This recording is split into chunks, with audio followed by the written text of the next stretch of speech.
I'm Robin Bensley. Welcome to Chow Time. And thank you, Genoa, Italy, for inventing pesto. Oh my gosh, it's just one of my favorite things. I'm up in front of the firing squad and I have one last meal to pick, and pesto is going to be a part of that. Now, the classic Italian pesto is done with a mortar and pestle, and it's just crushed, which actually the word pesto means to crush. And these days there are so many different kinds of pesto you can make. But you know what? The classic Italian pesto is just fine with me. Of course, you start with basil. I just picked this giant bowl of basil from my garden, and all you want to do is pinch off the leaves like that.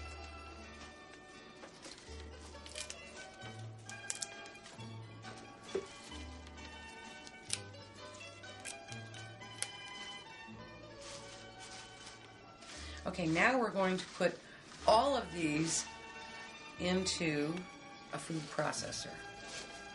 Just fill the whole bowl.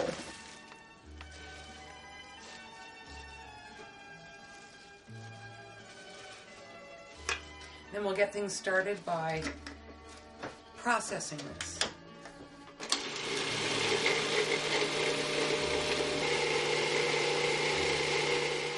All right, it's very finely chopped, except for that one. Don't worry, that'll get mixed into everything.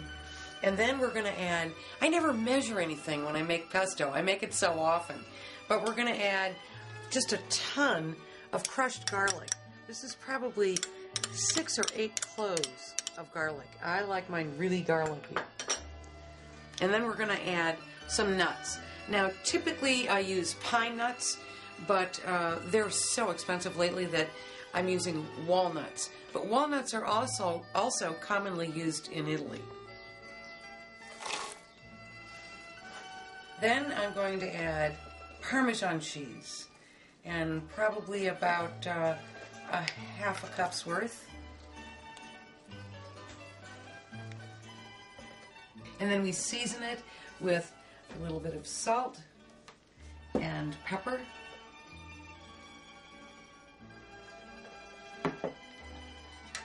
Give it another go around in the food processor. We'll scrape the bowl.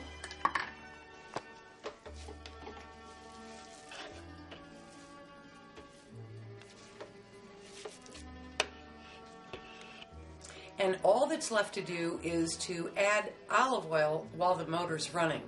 Now, the consistency is entirely up to you. The thinner it is, the better to toss with hot pasta. If you want to keep it thick, you can spread it on top of steaks and chicken and pork and vegetables and potatoes and anything but chocolate cake.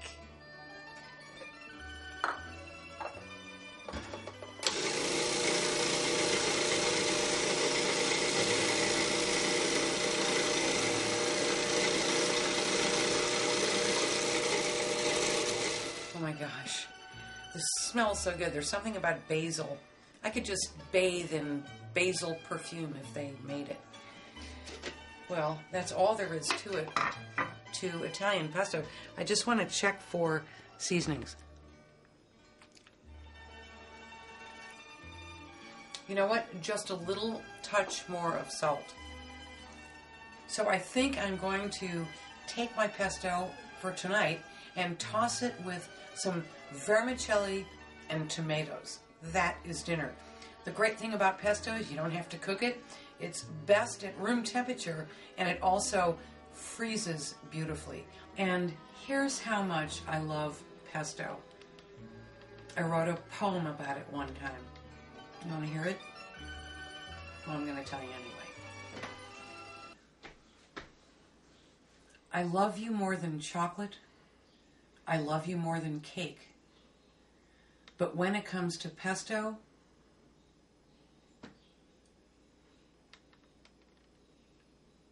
I have to hesitate.